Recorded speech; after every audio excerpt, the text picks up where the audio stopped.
क्या यही सबका अंत है, या फिर मौत के बाद भी कुछ बचता है? हम रोज किसी न किसी को विदा करते देखते हैं। शरीर मिट्टी में मिल जाता है, लेकिन क्या शरीर के साथ आत्मा भी खत्म हो जाती है? दोस्तों, यह सवाल नया नहीं है। हजारों सालों से फलसफी, वैज्ञानिक और धार्मिक गुरु इसी प्रश्न से जूझते आए हैं। आखिर आत्मा है भी या नहीं? और अगर है, तो मौत के बाद कहां जाती है? आज हम खोजेंगे सच्चाई, न कि कल्पनाओं से, बल्कि प्रमाणों से, मानव की मान्यताओं से, गीता, बाइबल, कुरान और वेद से, पुनर्जन्म और कर्म के नियम से, और सबसे महत्वपूर्ण संत रामपाल जी महाराज की गहन व्याख्या से। और अंत में आप जानेंगे, आत्मा सिर्फ है ही नहीं, बल्कि उसका असली घर यही नहीं, बल्कि सतलोक है। दुनिया भर में इंसान मौत को अलग अलग नजर से देखते आए हैं। कुछ कहते हैं मौत ही अंत है, आत्मा जैसी कोई चीज नहीं।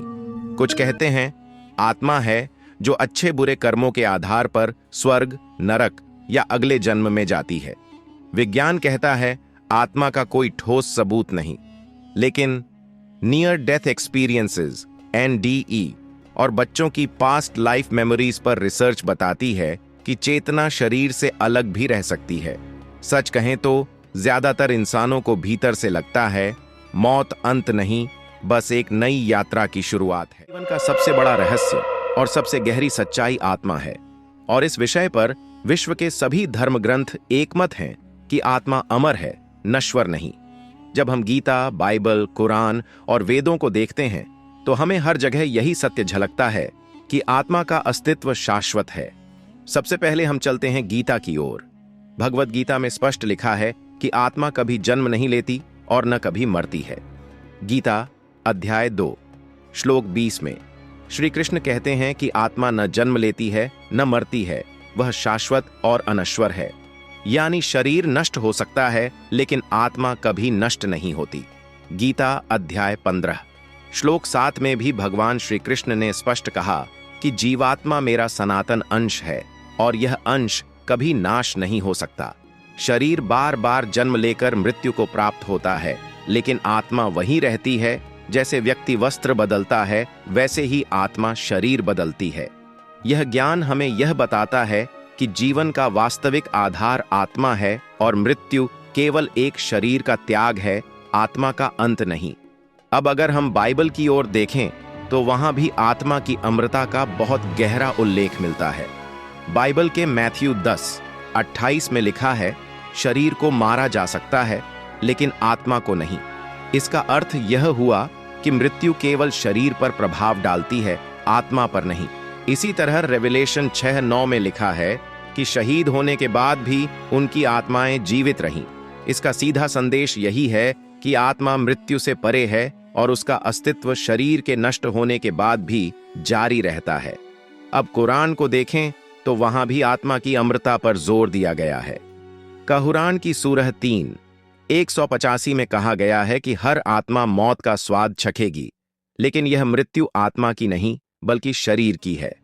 आत्मा मृत्यु का अनुभव करती है, लेकिन वह स्वयं नहीं मरती। सूरह 39:42 में स्पष्ट कहा गया है कि अल्लाह आत्माओं को उनके समय पर ले लेता है। यह प्रमाण है कि आत्मा अल्लाह के नियंत्रण में अमर रूप से विद्यमान रहती है, केवल शरीर समाप्त होता है। अब यदि हम वेदों की ओर देखें, तो वहां भी आत्मा के अमर होने का वर्णन मिलता है। यजुर्वेद अध्याय 40 मंत्र 15 में कहा गया है कि आत्मा अमर है, शरीर नश्वर है। इसका अर्थ यह है कि शरीर जन्म और मृत्यु के चक्र से गुजरता है, लेकिन आत्मा कभी समाप्त नहीं होती। वही चेतना और जीवन का आधार है। जब हम इन चारों धर्म ग्रंथों गीता, बाइबल, कुरान और वेद की तुलना करते हैं, तो एक अद्भुत समानता सामने आती है। गीता कहती है आत्मा न जन्म लेती है, न मरती है। बाइबल कहती है शरीर मारा जा सकता है, आत्मा नहीं। कुरान कहता है मृत्यु शरीर की है, आत्मा की नहीं। और वेद कहते हैं आत्मा अमर है, शरीर नश्वर। इसका स्पष्ट निष्कर्ष यह है कि चाहे पूर्व के धर्म ग्रंथ हों या पश्चिम के, सभी यह घोषित करते हैं कि आत्मा अमर है, अनश्वर है, शाश्वत है। आत्मा जीवन की वह वास्तविकता है जो सभी जीवों में समान रूप से विद्यमान है। आत्मा जन्म और मृत्यु से परे है, और यही कारण है कि यह मानव जीवन का सबसे बड़ा रहस्य है। यदि हम इस सत्य को गहराई से समझ लें तो यह हमें जीवन और मृत्यु के वास्तविक स्वरूप को समझने में मदद करता है। शरीर केवल एक यंत्र है, आत्मा उसका संचालक है। जैसे कोई व्यक्ति कपड़े बदलता है, वैसे ही आत्मा शरीर बदलती है। मृत्यु केवल उस यंत्र का अंत करती है, आत्मा का नहीं। इस ज्ञान को स्वीकार करना ही वास्तविक अध्यात्म है। जब हम यह समझ जाते हैं कि आत्मा अमर है तो हमें जीवन और मृत्यु से भय नहीं रहता, बल्कि हम यह जान पाते हैं कि आत्मा का उद्देश्य परमात्मा तक पहुंचना है। सभी धर्म ग्रंथ यही शिक्षा देते हैं कि आत्मा शाश्वत है और उसका वास्तविक स्वरूप दिव्य है। गीता आत्मा को भगवान का सनातन अंश बताती है। बाइबल कहती है कि आत्मा मृत्यु से परे है। कुरान कहता है कि आत्मा अल्लाह के नियंत्रण में है और वेद कहते हैं कि आत्मा अमर है। यह चारों ग्रंथ मिलकर हमें यही बताते हैं कि आत्मा नश्वर शरीर से परे है। अतः इस सत्य को जानना ही मानव जीवन का उद्देश्य है। जब तक हम आत्मा और शरीर में भेद नहीं समझेंगे, तब तक जीवन और मृत्यु के रहस्य से परे नहीं हो सकते। आत्मा अमर है और इसी सत्य को जानकर ही मनुष्य वास्तविक शांति, मोक्ष और परमात्मा तक पहुंच सकता है। मृत्यु एक ऐसा शब्द है जिसे सुनते ही मनुष्य के मन में भय, चिंता और अनिश्चितता घर कर जाती है। हर व्यक्ति कभी न कभी यह प्रश्न अवश्य करता है कि आखिर मौत के बाद क्या होता है? क्या सब कुछ समाप्त हो जाता है या फिर कोई जीवन आगे भी चलता है? शास्त्रों का उत्तर इस रहस्य को गहराई से स्पष्ट करता है। शास्त्र बताते हैं कि शरीर केवल मिट्टी, पानी, वायु, अग्नि और आकाश जैसे पंच तत्वों से बना एक नश्वर यंत्र है, जबकि असली जीवन शक्ति आत्मा है जो कभी समाप्त नहीं होती। मृत्यु केवल शरीर का अंत है, आत्मा का नहीं। गीता अध्याय 2 श्लोक 22 में कहा गया है कि जैसे मनुष्य पुराने वस्त्र को त्याग कर नया वस्त्र धारण करता है, वैसे ही आत्मा पुराने शरीर को छोड़कर नया शरीर धारण करती है। इसका अर्थ यह हुआ कि जब किसी का जीवन काल समाप्त होता है तो उसकी आत्मा उस पुराने शरीर से बाहर निकल आती है और उसके कर्मों के अनुसार नई यात्रा शुरू करती है। यजुर्वेद अध्याय 40 मंत्र 15 में भी यही लिखा है कि आत्मा अमर है, शरीर नश्वर। यही कारण है कि मृत्यु के समय प्राण निकलते हैं और शरीर पंचतत्व में विलीन हो जाता है, लेकिन आत्मा अस्तित्व में बनी रहती है। अब प्रश्न उठता है कि आत्मा मृत्यु के बाद कहां जाती है? गीता, वेद, बाइबल और कुरान सभी बताते हैं कि मृत्यु के तुरंत बाद आत्मा का मार्गदर्शन उसके कर्मों के अनुसार होता है। शास्त्र कहते हैं कि अच्छे कर्म करने वाली आत्मा को देवदूत या फरिश्ते स्वर्ग की ओर ले जाते हैं और वहां उसे सुख, शांति और आनंद का अनुभव मिलता है, जबकि बुरे कर्म करने वाली आत्मा को यमदूत अस्थाई नरक में ले जाते हैं और उसे वहां अपने बुरे कर्मों का दंड भोगना पड़ता है। गीता अध्याय 6 श्लोक 40 कहती है कि जो व्यक्ति अच्छे कर्म करता है उसे मृत्यु के बाद सुखद अनुभव प्राप्त होता है, और जो बुरे कर्म करता है उसे दुखद अनुभव का सामना करना पड़ता है। बाइबल में मैथ्यू 10:28 लिखा है कि शरीर को मार सकते हैं लेकिन आत्मा को नहीं, और रेवलेशन 6:9 में भी कहा गया है कि शहीदों की आत्माएं शरीर की मृत्यु के बाद भी जीवित रहीं। इसी तरह कुरान में सूरह 318 में लिखा है कि हर आत्मा मौत का स्वाद चखेगी, और सूरह 39 में कहा गया है कि अल्लाह आत्माओं को उनके समय पर ले लेता है। इससे स्पष्ट होता है कि आत्मा मृत्यु के बाद भी जीवित रहती है और उसका मार्गदर्शन ईश्वर की व्यवस्था के अनुसार होता है। लेकिन यहाँ सबसे महत्वपूर्ण बात यह है कि शास्त्रों में वर्णित स्वर्ग और नरक दोनों ही अस्थायी हैं। गीता अध्याय 8 श्लोक 16 में साफ कहा गया है कि जो आत्मा अपने कर्मों के अनुसार स्वर्ग या नरक में जाती है वह वहां एक निश्चित समय तक रहती है और फिर पुनः जन्म ग्रहण करती है। इसका अर्थ है कि स्वर्ग और नरक स्थायी निवास स्थान नहीं है। केवल कर्मों के अनुसार आत्मा वहां कुछ समय के लिए सुख या दुख का अनुभव करती है। इसके बाद पुनर्जन्म के रूप में आत्मा को फिर से धरती पर आना पड़ता है और नए शरीर में प्रवेश करना पड़ता है। इस प्रकार मृत्यु के बाद आत्मा की यात्रा चरणबद्ध तरीके से होती है। सबसे पहले शरीर और प्राण का अलग होना, फिर यमदूत या फरिश्तों द्वारा मार्गदर्शन, उसके बाद अच्छे कर्म के अनुसार अस्थाई स्वर्ग या बुरे कर्म के अनुसार अस्थाई नरक का अनुभव और अंततः पुनर्जन्म। यानी मृत्यु अंत नहीं है, बल्कि आत्मा के लिए एक संक्रमण काल है। यही कारण है कि शास्त्र हमें यह सिखाते हैं कि मृत्यु से डरने की आवश्यकता नहीं है, क्योंकि यह तो केवल अगले जीवन की ओर बढ़ने का एक द्वार है। अगर हम अपने कर्मों को सुधार लें, अच्छे कार्य करें, तो मृत्यु के बाद आत्मा को सुख और शांति का अनुभव होगा। लेकिन यदि कर्म बुरे हैं तो नरक जैसे कष्टकारी अनुभव भी आत्मा को सहने पड़ सकते हैं। इसलिए मृत्यु का सही अर्थ समझना बेहद जरूरी है। जब हम यह जान लेते हैं कि आत्मा अमर है, तो जीवन में भय कम हो जाता है और हमें अपने कर्मों पर ध्यान देने की प्रेरणा मिलती है। गीता, वेद, बाइबल और कुरान सभी यह एक स्वर में स्वीकार करते हैं कि आत्मा कभी नहीं मरती। शरीर मिट्टी का है और मिट्टी में मिल जाता है, लेकिन आत्मा अमर है और उसकी यात्रा लगातार जारी रहती है।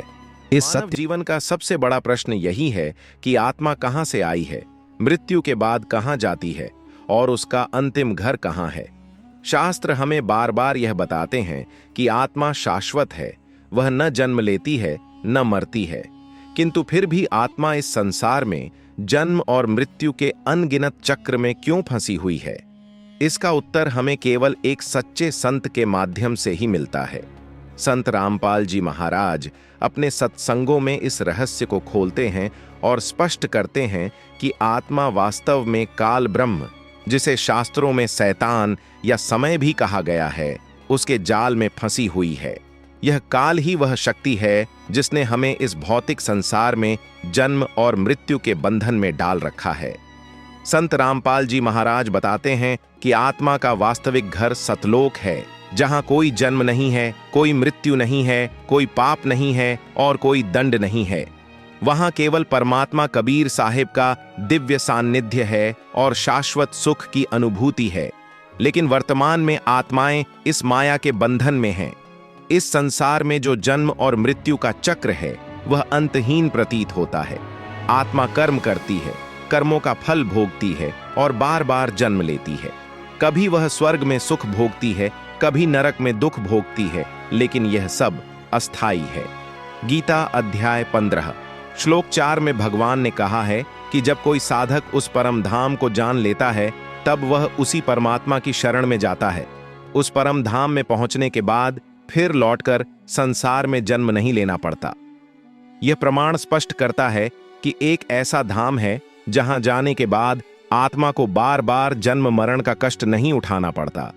यही परम धाम वास्तव में सतलोक है और उसी तक पहुंचने का मार्ग केवल सच्चे संत के माध्यम से ही संभव है। संत रामपाल जी महाराज बार बार बताते हैं कि केवल मानव जन्म में ही मुक्ति संभव है। यदि आत्मा यह मानव जीवन व्यर्थ गंवा देती है, तो उसे फिर से 84 लाख योनियों के चक्र में भटकना पड़ता है। एक बार यह अवसर हाथ से निकल गया तो शायद करोड़ों वर्षों तक आत्मा को यह मानव शरीर पुनः प्राप्त न हो सके। यही कारण है कि मानव जन्म को अमूल्य कहा गया है। वेद भी इस सत्य की पुष्टि करते हैं। ऋग्वेद और यजुर्वेद में बार बार कहा गया है कि सृष्टिकर्ता कबीरदेव हैं। कबीरदेव यानी कबीर परमात्मा ही वह सर्वोच्च सत्ता हैं जिनकी भक्ति से आत्मा मुक्त हो सकती है। ईसाई धर्म ग्रंथ बाइबल में भी आत्मा और परमात्मा के इस सत्य का उल्लेख है। बाइबल के जॉब 36:5 में लिखा है, परमात्मा कबीर महान है। यह प्रमाण इस बात को सिद्ध करता है कि कबीर ही वह सर्वोच्च परमात्मा हैं जो सबके रचयिता और पालनहार हैं। इस्लाम धर्म ग्रंथ कुरान शरीफ में भी यही प्रमाण मिलता है। कहा है, कबीर पर भरोसा करो, वह अमर है। इससे यह स्पष्ट होता है कि कबीर साहेब ही वह शाश्वत परमात्मा हैं जिन पर भरोसा करने से आत्मा अमर हो जाती है और मृत्यु के बंधन से छूट जाती है। अब प्रश्न उठता है कि आत्मा को मुक्ति कैसे मिले। संत रामपाल जी महाराज का स्पष्ट संदेश है कि मुक्ति केवल तब संभव है जब आत्मा किसी सच्चे संत से नाम दीक्षा ले। यह नाम दीक्षा कोई साधारण दीक्षा नहीं है। यह वह गुप्त और वास्तविक नाम है जिसे परमात्मा स्वयं सतगुरु के रूप में आकर अपने शरणागत को प्रदान करते हैं। यही नाम आत्मा को काल के जाल से निकालकर सतलोक तक ले जाता है। गीता अध्याय 17 श्लोक 23 में भी यही संकेत दिया गया है कि परमात्मा के 3 गुप्त नाम हैं, ओम, तत् और सत। इनमें से सत नाम गुप्त है और केवल पूर्ण संत ही उसे बताते हैं। संत रामपाल जी महाराज वही पूर्ण संत हैं जो आज के समय में इस गुप्त नाम की दीक्षा देकर आत्माओं को मुक्ति के मार्ग पर ले जा रहे हैं। संत महाराज जी कहते हैं कि केवल स्वर्ग और नरक आत्मा का अंतिम ठिकाना नहीं है। स्वर्ग का सुख भी अस्थाई है और नरक का दुख भी अस्थाई है। गीता अध्याय 9 श्लोक 20 से 21 में स्पष्ट लिखा है कि पुण्य करने वाले लोग मृत्यु के बाद इंद्रलोक जाते हैं, वहां देवताओं का सुख भोगते हैं, लेकिन जब उनका पुण्य समाप्त हो जाता है तो वे वापस धरती पर आ जाते हैं। यानी स्वर्ग में भी स्थायित्व नहीं है। उसी तरह पाप करने वाली आत्मा नरक में जाती है, लेकिन दंड भोगने के बाद वह भी पुनः धरती पर भेज दी जाती है। इस प्रकार आत्मा का यह चक्र चलता रहता है। लेकिन आत्मा का वास्तविक घर न स्वर्ग है न नरक। आत्मा का असली घर सतलोक है। सतलोक वह दिव्य धाम है जहां कभी अंधकार नहीं होता, जहां कोई जन्म नहीं होता, कोई मृत्यु नहीं होती। वहां न पाप है न दंड। वहां केवल प्रकाश है, शांति है और शाश्वत आनंद है। वहां आत्मा अपने वास्तविक स्वरूप में रहती है, पूर्ण संतोष के साथ, परमात्मा कबीर साहिब के चरणों में। संत रामपाल जी महाराज यही संदेश दुनिया को दे रहे हैं कि यदि आत्मा इस अमूल्य मानव जीवन का सही उपयोग करना चाहती है तो उसे सच्चे संत से नाम दीक्षा लेनी होगी और सच्चे नाम का जाप करना होगा। यही नाम आत्मा को काल के बंधन से मुक्त करता है। यही नाम उसे सतलोक तक ले जाता है। यही नाम उसकी असली पहचान है। आज के समय में हम देखते हैं कि लोग धर्म को केवल बाहरी आडंबर समझ बैठे हैं। कोई मंदिरों में पूजा करता है, कोई तीर्थ यात्रा करता है, कोई जप तप करता है, लेकिन आत्मा को मुक्ति नहीं मिलती। गीता अध्याय 16 श्लोक 23 से 24 में कहा गया है कि जो साधक शास्त्र विधि को छोड़कर मनमाना आचरण करता है उसे न तो सिद्ध मिलती है न मुक्ति मिलती है। इसका सीधा अर्थ है कि बिना शास्त्र अनुसार साधना के आत्मा को मुक्ति नहीं मिल सकती, और शास्त्र अनुसार साधना वही है जो पूर्ण संत बताता है।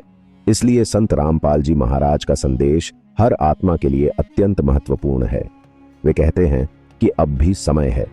आत्मा जाग जाए, नाम दीक्षा ले और सच्चे नाम का जाप आरंभ करे। यही साधना उसे सतलोक तक ले जाएगी।